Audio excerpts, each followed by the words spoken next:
Chuck, we called this meeting to tell you you are doing a great job. I couldn't agree more, Keith. Your sales are up and somehow you still figure out how to spend time with your kids and squeeze in a little yoga. You are a boy boss. Thanks, but I like to think I'm just a boss. Yes, you are, Chuck. You are a he-e-o. And at XY Executives, we are all about boy power. You go, boy. Can I say that? Oh, yeah. And Chuck, the reason we brought you here today is because you're so brave. You're so inspiring. We want you to head up our new men's empowerment campaign. Advertising? That's not even my department. But you're a boy, Chuck, so you really get it. What even is a men's empowerment campaign? What's the goal? It's empowerment. Dudes love that crap. Yeah, just throw the color blue on some stuff, use these hashtags. We got these shirts made. Is that a bling basketball? I don't even play. It's boy stuff, Chuck. Throw sports on something, they're gonna buy it. We know you'll figure it out because you're a boy in business. Hashtag that. Oh, and Chuck, correct me if I'm wrong, but didn't you and your wife just have a new son? Yeah, a couple months ago. I love it. Mini boy boss. He's the future, you know. Oh my God, we should use that. You are a hero. You're not just a boy boss, you're a dad executive. I don't know how you do it. Oh, and Chuck? Yeah? Could you top up my coffee on the way out? Thanks, sweetie.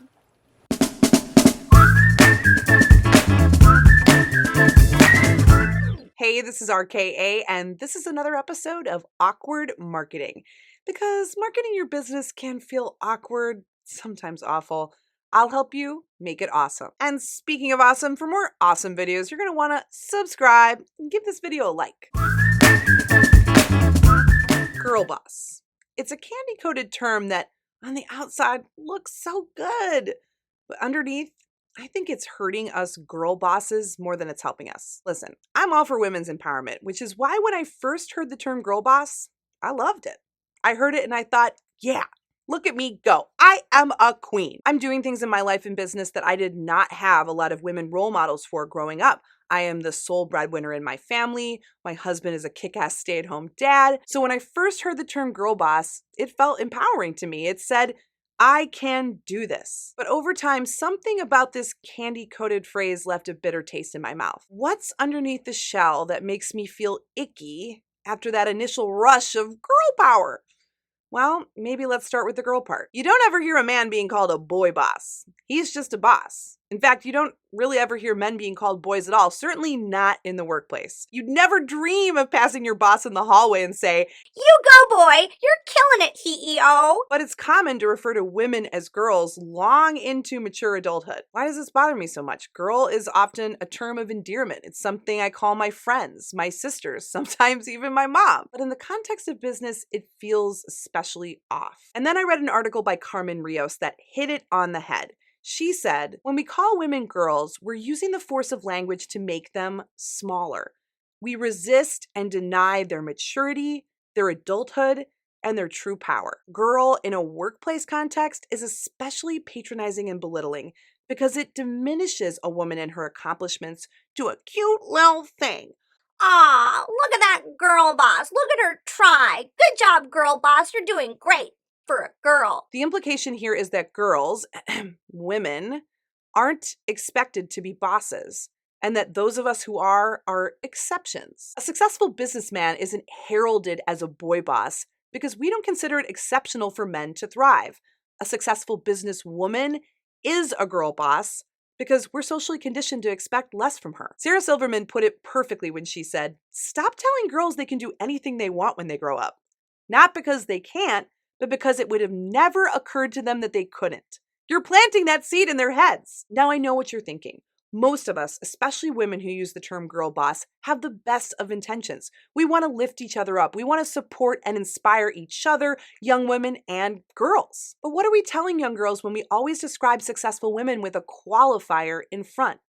Girl boss, woman lawyer, lady doctor, that we will always be defined by our gender. That gender is what makes these accomplishments worth noting, not the accomplishments themselves. A well-known woman entrepreneur put it this way. You're right. Owning or running a company or a team is inspiring to a younger generation. And if our daughters have the courage and grit to pick up that baton, don't belittle their efforts by saying it's pretty good for a girl. We don't call them girl doctors or girl lawyers or girl Democratic nominee for president of the United States. These positions were hard fought to achieve, and they demand respect. So does this. You know who said that? Rachel Hollis, a huge mentor and inspiration for women in business all over the world, in her post, Why I Hate the Term Girl Boss. Even Rachel Hollis, whose whole message centers around women's empowerment, thinks we should put the term girl boss down. Last thought. Gender-centric language is exclusionary, and it ignores people who identify outside the binary. Ann T. Donahue wrote about this in her article, The Problem with Girl Boss and Boss Babe. And she said, to hang one's life mantra on gender-centric terminology is exclusionary too. Are these movements ensuring that trans women's experiences are also taken into account? And what about non-binary people? Do they not get to feel powerful? Listen, I'm not coming for you if you use the term girl boss. I'm not scanning your hashtags to call you out.